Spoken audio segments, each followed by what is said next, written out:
Hola, en este video, alumnos de la Facultad de Ciencias Químicas y Biológicas vamos a explicar la enfermedad del síndrome de Gordon, tema que se nos asignó en la materia de bioquímica metabólica.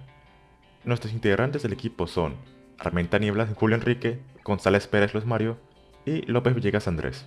En las siguientes diapositivas se hablará sobre historia, descripción general, epidemiología, etiología, fisiología, un cuadro clínico, diagnóstico, tratamiento, complicaciones y prevención. En cuanto a la historia, la investigación médica avanza a través de la acumulación gradual de conocimiento a lo largo del tiempo, y los antecedentes de una enfermedad proporcionan un contexto importante para comprender su evolución y su impacto en la práctica clínica. En el caso del síndrome de Gordon, un trastorno genético raro afecta al metabolismo del calcio y potasio. Sus antecedentes abarcan desde el descubrimiento de la fisiología del calcio hasta la identificación de mutaciones genéticas específicas. En la década de 1980, las investigaciones identificaron el receptor sensible al calcio, KSR, una proteína crucial de la regulación de los niveles del calcio en la sangre y la secreción de la hormona paratiroidea, la PTH. Este descubrimiento sentó las bases para comprender cómo el organismo humano mantiene la homeostasis del calcio y cómo las alteraciones en este sistema pueden conducir a enfermedades metabólicas. En 1988, el médico Gordon presentó el primer caso documentado del síndrome de Gordon al descubrir un árbol genealógico de una familia en Australia, con características clínicas distintivas, incluida la hipertensión arterial y la hipercalemia. Esta descripción inicial ayudó a destacar la importancia clínica del síndrome y a estimular la investigación adicional en el campo. Posteriormente, hacia finales de la década de 1990, se identificaron mutaciones en el gen que codifica el KSR en pacientes con síntomas similares a los del hipoparatiroidismo, pero sin evidencia de disfunción paratiroidea primaria. Este hallazgo proporcionó una base genética para entender los mecanismos subyacentes del síndrome de Gordon y permitió su identificación como una entidad clínica distinta.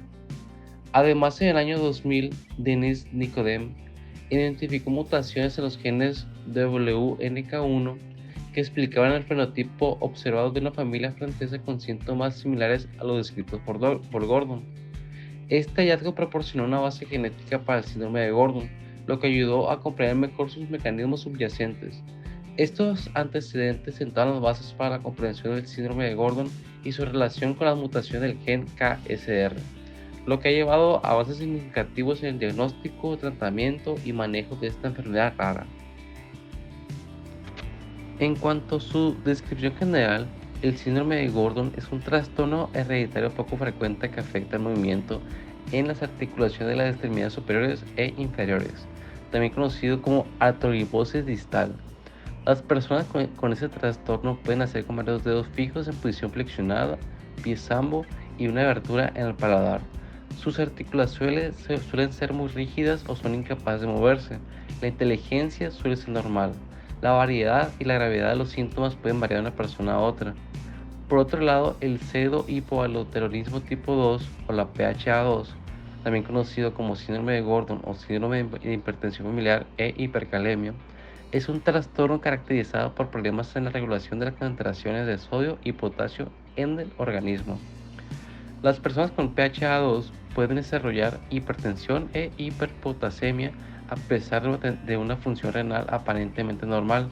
Usualmente la hiperpotasemia se manifiesta primero, seguido por la hipertensión. Además, los individuos afectados pueden presentar hipercloremia, hipercalciuria y acidosis metabólica en sangre. Los síntomas inespecíficos asociados con estos desequilibrios incluyen náuseas, vómitos, cansancio y debilidad muscular. Estos trastornos, aunque distintos en sus manifestaciones clínicas, comparten el nombre de síndrome de Gordon, debido a la asociación de ambos con mutaciones en el gen del receptor sensible al calcio KSR. En epidemiología, el síndrome de Gordon es extremadamente raro y su prevalencia exacta no se conoce bien debido a la escasez de casos reportados. En la edad de presentación, los síntomas pueden aparecer en la infancia, pero también se han reportado casos de adolescentes y adultos jóvenes. La presentación puede variar considerablemente desde la niñez temprana hasta la edad adulta.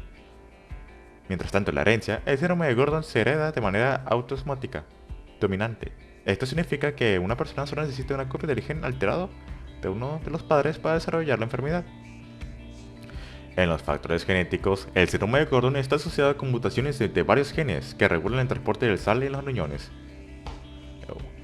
Uno de ellos es el WNK1 y WN4, que esas mutaciones en estos genes pueden alterar la función del transporte de iones en el túbulo distal del riñón. En el segundo está QL3 y KLHL3. Estos también están implicados en la regulación del transporte iónico en el riñón y las mutaciones de estos genes pueden contribuir al desarrollo del síndrome. En cuanto a las causas, el síndrome de Gordon, también conocido como pseudo-hipoaldosteronismo tipo 2 o PH2, tiene su origen en mutaciones genéticas que afectan el funcionamiento del gen del receptor sensible al calcio, KSR. Estas mutaciones alteran la capacidad del KSR para regular adecuadamente los niveles de calcio y potasio en el cuerpo, lo que conduce a desequilibrios electrolíticos como la hipertensión e hiperpotasemia, características del síndrome de Gordon. Las causas exactas que llevan a estas mutaciones genéticas no siempre son claras. En muchos casos, el síndrome de Gordon puede ser hereditario, lo que significa que se transmite de padres a hijos según un patrón autosómico dominante. Esto significa que un solo gen anormal heredado de uno de los padres puede ser suficiente para causar la enfermedad. Sin embargo, en algunos casos las mutaciones genéticas pueden ocurrir de manera espontánea, sin antecedentes familiares conocidos de la enfermedad. Estas mutaciones pueden surgir durante la formación de los óvulos o espermatozoides o durante el desarrollo temprano del embrión. Además de las mutaciones genéticas, se han identificado factores ambientales que pueden influir en la expresión y la gravedad del síndrome de Gordon en personas con predisposición genética. Por ejemplo, el nivel de ingesta de sodio y potasio en la dieta, así como el manejo de la presión arterial a través del estilo de vida y la medicación, pueden afectar la presentación clínica y el pronóstico de la enfermedad. En cuanto a la etiología, se han identificado varios subtipos etiológicos del PH2, cada uno asociado con mutaciones específicas en diferentes genes. Estos incluyen 5: PHA tipo 2A mapeado al cromosoma 1q31q42, aunque aún no se ha identificado ningún gen específico asociado. PHA tipo 2B debido a mutaciones en el gen WNK4, PHA tipo 2C debido a mutaciones en el gen WNK1, PHA tipo 2D debido a mutaciones en el gen KLHL3, PHA tipo 2E debido a mutaciones en el gen CUL3. Las WNK son miembros de la familia de las MAP cinasas, pero de manera distintiva. En su dominio catalítico carecen del residuo de lisina comúnmente presente en las otras cinasas, y de ahí su denominación White-No-K. Los genes WNK1 y WNK4 codifican proteínas quinasas que regulan la reabsorción de sodio y potasio en el túbulo renal distal. Las mutaciones de estos genes provocan un aumento de la reabsorción de sodio y una disminución de la secreción de potasio, lo que contribuye a los desequilibrios electrolíticos observados en el síndrome de Gordon. Los genes CUL3 y KLHL3, por otro lado, funcionan juntos como partes del complejo Cooling Ring E3 ubiquitin ligasa, que participa en la degradación de proteínas mediada por ubiquitina de WNK1 y WNK4. Las mutaciones de estos genes también pueden contribuir al desarrollo del síndrome de Gordon al afectar la regulación de la reabsorción de sodio y potasio en los riñones. El síndrome de Gordon es un trastorno complejo con múltiples subtipos etiológicos, todos ellos relacionados con mutaciones genéticas que afectan la regulación de los niveles de sodio y potasio en el organismo. La comprensión de estas bases genéticas es esencial para el diagnóstico y manejo adecuados de esta enfermedad. Principalmente esta enfermedad se localiza en el túbulo contorneado distal, que se encuentra en los transportadores de cloruro de sodio, y en el túbulo colector los canales de sodio epiteliales y los canales ROM, que son canales medular renal externo, que regulan el flujo de potasio, y es en estos canales donde cumple su acción las WNK. El pseudohipoaldosteronismo tipo 2 puede producirse como consecuencia de mutaciones en el gen WNK1, WNK4, en el CUL3 o KLHL3. Estos genes desempeñan un papel en la regulación de la presión arterial. La quinasa WNK1 es un regulador de la presión sanguínea que controla el transporte de sodio y cloro, mientras que la quinasa WNK4 se encuentra especialmente presente en el riñón, regulando el equilibrio entre la reabsorción de cloruro de sodio y la secreción de potasio mediante la inhibición de la actividad de los cotransportadores de cloruro de sodio. Se han encontrado 2 mutaciones en el gen WNK1 y 8 mutaciones en el gen WNK4 en las personas con pseudohipoaldosteronismo tipo 2. Las mutaciones en el gen WNK1 aumentan la actividad del gen y dan al lugar una excreción de proteínas WNK1. El exceso de proteínas aumenta normalmente la reabsorción de sodio y bloquea la secreción de potasio. Estos efectos provocan un aumento en la concentración de sodio y potasio en el organismo, dando lugar a hipertensión e hiperpotasemia. Debido al incremento de la actividad de los cotransportadores de cloruro de sodio, aunque se desconoce el mecanismo exacto, también se sospecha que WNK1 se encuentra involucrada en la actividad del canal epitelial de sodio, implicando en la absorción de sodio y excreción de potasio, contribuyendo también a la forma de la hipertensión y a la hiperpotasemia. Por tanto, los síntomas principales de los individuos con pseudohipoaldosteronismo tipo 2 con mutaciones en el gen WNK1 son consecuencias de incremento de la actividad tanto de los canales epiteliales de sodio como de los cotransportadores de cloruro de sodio. En cuanto a las mutaciones del gen WNK4, estas dan lugar a una proteína normal que no inhibe los canales de sodio, pero inhibe los canales de potasio con más fuerza. Estas mutaciones provocan un aumento en la reabsorción de sodio y en la disminución de la secreción de potasio, lo que resulta en la hipertensión y la hiperpotasemia. Culina 3 y KLHL3 son 2 unidades de complejo ubiquitina ligasa E3 que etiqueta ciertas otras proteínas con moléculas ubiquitina. Esta molécula actúa como una señal para el etiquetado de proteínas que son degradadas cuando ya no se necesitan. La ubiquitina actúa como una señal para los proteosomas que se unen a las proteínas etiquetadas y las degrada. El sistema de la ubiquitina proteosoma actúa como sistema de control de calidad de las células mediante la eliminación de daños, anomalías y el exceso de proteínas. Este sistema también regula la concentración de las proteínas implicadas en varias actividades celulares críticas, tales como el momento de la división celular y el crecimiento. La ubiquitina ligasa E3, que contiene culina 3 y KLHL3, son capaces de etiquetar las proteínas WNK1 y WNK4 con ubiquitina.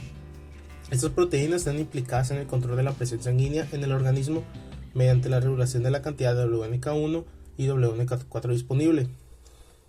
Ahora bien, se han identificado al menos 17 mutaciones en el gen CUL3 y 36 mutaciones en el gen KLHL3 en las personas con pseudohipoaldosteronismo tipo 2. Las mutaciones en los genes CUL3 o KLHL3 alteran las proteínas culina 3 y KLHL3 respectivamente, deteriorando su capacidad para insertar en el complejo ubiquitina ligasa E3 o WNK4. Como consecuencia, el complejo no es capaz de etiquetar WNK4 con ubiquitina y la degradación de la proteína se ve afectada. El efecto de esta mutación de la proteína WNK1 no está claro, pero un exceso de WNK4 probablemente altera la regulación de las concentraciones de sodio y potasio, dando lugar a hipertensión e hiperpotasemia. Bueno, siguiendo con el cuadro clínico de esta enfermedad, esta suele presentar lo que viene siendo hipercalemia, hipertensión, náuseas y vómitos, anomalías en el esmalte dental, igual representa un retraso en el crecimiento, una debilidad muscular y parálisis periódica, y por último una baja estatura. El diagnóstico se establece basándose en la constelación típica de riesgos clínicos y bioquímicos que incluyen hipertensión, hipercalemia con excreción urinaria de potasio inadecuadamente disminuida en el contexto de la tasa de filtración glomerular normal. A su vez también viene hipercloremia, acidosis metabólica, actividad en la renina plasmática baja o suprimida, hipercalciuria y un historial familiar. El diagnóstico puede confirmarse mediante pruebas genéticas. Siguiendo con el diagnóstico diferencial, Esto incluye otras causas de hiperpotasemia, especialmente la enfermedad renal crónica. Si la tasa de filtración glomerular es normal, el diagnóstico diferencial incluye acidosis tubular renal hiperpotasémica, como se observa en el pseudohipoaldosteronismo tipo 1, hipoaldosteronismo, insuficiencia suprarrenal primaria e hiperpotasemia secundaria a medicación. También hay una forma de adquirir el síndrome de Gordon que se manifiesta en respuesta al tratamiento con inhibidores de calcineurina, especialmente traculimus. El diagnóstico prenatal también es posible cuando la mutación genética ha sido previamente identificada en un miembro afecto de la familia. El síndrome de Gordon es una de las enfermedades estrechamente asociadas a la hiperpotasemia. El tratamiento de la hiperpotasemia se basa en equilibrar el nivel de potasio del organismo. En caso, la estrategia consiste en reducir el nivel de potasio en sangre. Existen opciones de tratamiento en función del nivel de potasio y del estado fisiológico del paciente. La diálisis es el tratamiento definitivo de la hiperpotasemia. La mayoría de los defectos bioquímicos del síndrome de Gordon se corrigen con el tratamiento de un diurético diacídico, lo que sugiere que las quinasas WNK regulan el NCC. La corrección de las anomalías electrolíticas y el control de la tensión arterial se consiguen con diuréticos diacídicos normalmente en una semana. Los diuréticos diacídicos son fármacos aprobados por la FDA que inhiben la reabsorción del 3 al 5% del sodio luminal en el tubo distal de la nefrona. De este modo, los diuréticos diacídicos favorecen las natriuresis y la diuresis. Los diuréticos diacídicos ejercen su efecto diurético mediante el bloqueo del canal sodio-cloruro en el segmento proximal del túbulo contorneado distal. Cuando se bloquea el canal del sodio-cloruro, se disminuye los niveles de sodio que atraviesan la membrana luminal, disminuyendo así la acción de la bomba de sodio-potasio y el paso del sodio y agua al intersticio. El método de activación de los diuréticos diacídicos consiste en provocar un cambio en la concentración de sodio distal al CES. Posteriormente, los canales y las bombas iónicas trabajan para equilibrar los niveles de sodio alterados. Este cambio secundario para equilibrar los niveles de sodio produce muchos efectos adversarios. En el tratamiento físico se enfoca en tratar los síntomas específicos de cada individuo. Puede requerir la colaboración en equipos de especialistas, como pediatras, cirujanos, patólogos del habla, fisioterapeutas, entre otros. La cirugía puede ocurrir anomalías físicas como pie-zambo y cambodactilia, mientras que la cirugía reconstructiva puede corregir deformidades faciales como el pilar hendido. La terapia física puede ayudar a mejorar la movilidad en codos, antebrazos, muñecas, dedos y piernas. Y también pueden utilizarse corsetes o férulas para mejorar la amplitud de movimiento. Entre las complicaciones del síndrome de Gordon, los individuos afectados presentan hipertensión, talla baja, hiperpotasemia, acidosis metabólica y un descenso de los niveles plasmáticos de renina y aldosterona. La hipertensión se debe a una alteración en la regulación de la presión arterial. Esto se debe a mutaciones en los genes WNK1 y WNK4 que afectan a la función de proteínas involucradas en la regulación de la presión arterial. La hiperpotasemia se debe a la disminución en la respuesta a la aldosterona, que es una hormona producida por la glándula adrenal que regula la eliminación de potasio en la orina. En pacientes con síndrome de Gordon, la aldosterona no puede regularse adecuadamente la eliminación de potasio, lo que lleva a una acumulación de potasio en la sangre. Y la acidosis metabólica en estos síndromes se debe a una disminución en la producción de aldosterona, lo que impide la reabsorción adecuada de iones de hidrógeno en el tubo renal distal. Esto conduce a una excreción excesiva de bicarbonato en la orina, lo que reduce la capacidad del cuerpo para neutralizar los ácidos producidos en el metabolismo y, por lo tanto, provoca acidosis metabólica. Recientes estudios experimentales han demostrado que una dieta baja en potasio incrementa el número total y el fosforilado del NCC, lo que resulta en un incremento de la absorción de sodio en el TCD1, lo cual genera una disminución en la cantidad de sodio que se entrega al SSAND, provocando disminución de la natriuresis y elevación de la presión arterial. Inversamente, la administración oral o endovenosa del potasio desfosforila rápidamente el NCC e incrementa la cantidad de sodio que llega al SSAND y por consecuencia genera natriuresis y caliuresis. Los datos experimentales indican que la cantidad del NCC fosforilado se correlaciona en el rango fisiológico del potasio plasmático. lo que explica que el NSC es regulado en respuesta a las variaciones del potasio plasmático. Así, un potasio plasmático elevado incrementa la entrega de sodio al SSAND y un potasio plasmático bajo la disminuye. El sensor de potasio en el TCD trabaja armónicamente con el SSAND. En efecto, una dieta elevada en potasio ejerce efectos diuréticos tipo tiración. Por lo tanto, tenemos que tener una dieta baja en potasio y también baja en sodio.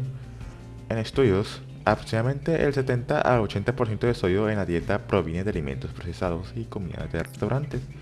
El sodio agregado en la preparación de alimentos en el hogar y el que se usa en la mesa familiar contribuyen en una proporción mucho menor. Para reducir la ingesta de sodio se consideran algunas estrategias. 1. Disminución en el contenido de sodio en los alimentos. 2. Habituar al consumidor a leer el etiquetado de alimentos procesados. 3. Utilizar sustitutos de sales saborizantes. 4. Utilización de otros condimentos, ajíes, para reducir la cantidad de sodio y mantener un agradable sabor de los alimentos. 5. Reingeniería del procesamiento de alimentos para disminuir el contenido de sodio. En cuanto al pronóstico del síndrome de Gordon, puede ser bueno y siempre y cuando se mantenga un tratamiento de por vida. La terapia prolongada es crucial para controlar los desequilibrios electrolíticos y prevenir complicaciones a largo plazo. Una de las posibles complicaciones del síndrome de Gordon es la nefrolitis, que puede desarrollarse si persiste la hipercalciuria sin tratamiento adecuado. El manejo del síndrome de Gordon se enfoca en controlar los desequilibrios electrolíticos, como la hipertensión e hiperpotasemia, mediante medicamentos y cambios en la dieta. Los medicamentos pueden incluir diuréticos, inhibidores del receptor de la angiotensina 2 y suplementos de potasio o calcio según lo requiera cada caso. Además del tratamiento farmacológico, mantener un estilo de vida saludable es fundamental para controlar la enfermedad. Esto incluye seguir una dieta baja en sodio y potasio, realizar ejercicio físico regularmente y evitar factores de riesgo como el tabaquismo y el consumo excesivo de alcohol. El seguimiento regular con un equipo médico especializado es esencial para monitorear la respuesta al tratamiento, ajustar la terapia según sea necesario y detectar posibles complicaciones a tiempo. La prontitud del diagnóstico y la adherencia al tratamiento son clave para un pronóstico favorable en el síndrome de Gordon. Aunque el síndrome de Gordon es una enfermedad crónica que requiere un manejo a largo plazo, muchas personas afectadas pueden llevar una vida relativamente normal con un tratamiento adecuado y un seguimiento médico regular. Sin embargo, es importante estar al tanto de las posibles complicaciones y mantener una atención médica continua para garantizar un pronóstico favorable. Como conclusión, tenemos que el síndrome de Gordon se manifiesta con una variedad de síntomas, desde problemas de las articulaciones hasta desequilibrios electrolíticos, como hipertensión e hiperpotasemia. El diagnóstico se basa en una combinación de hallazgos clínicos y progenéticas. El tratamiento se centra en corregir desequilibrios electrónicos y controlar la presión arterial. Esto puede implicar el uso de diuréticos y cambios en la dieta. La atención médica regular es crucial para monitorear la respuesta al tratamiento y prevenir complicaciones a largo plazo. En resumen, el síndrome de Gordon es un trastorno complejo con bases genéticas específicas, cuya comprensión ha evolucionado a lo largo del tiempo gracias a la investigación médica continua. Aunque es poco común, un enfoque multidisciplinario que aborde sus aspectos genéticos y clínicos puede mejorar el pronóstico y la calidad de vida de quienes la padezcan.